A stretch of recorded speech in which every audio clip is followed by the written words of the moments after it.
BPHI demo di Kejati dan Polda Maluku. Desak usut dugaan korupsi dana pendidikan Buruh Selatan 20 miliar rupiah. Puluhan aktivis mahasiswa yang tergabung dalam Badan Pengawasan Hukum Indonesia (BPHI) wilayah Maluku menggelar aksi demonstrasi di depan kantor Kejaksaan Tinggi atau Kejati Maluku pada Kamis 17 Juli 2025.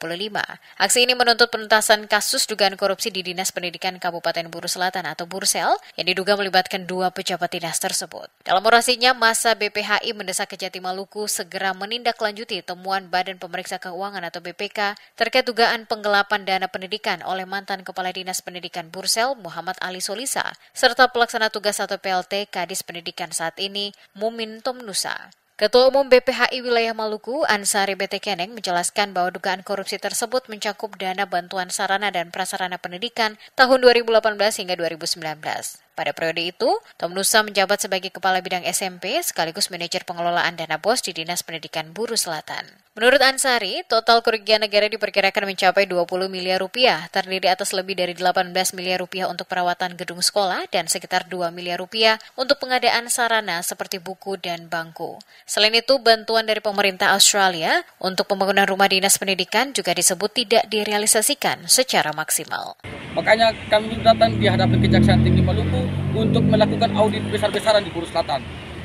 Dan itu datanya valid temuan BPK. Tapi sampai sekarang ini mereka sedang menikmati jabatan-jabatan strategis yang ada di Buruh Selatan. Ini adalah salah satu pengkhianatan besar untuk dunia pendidikan.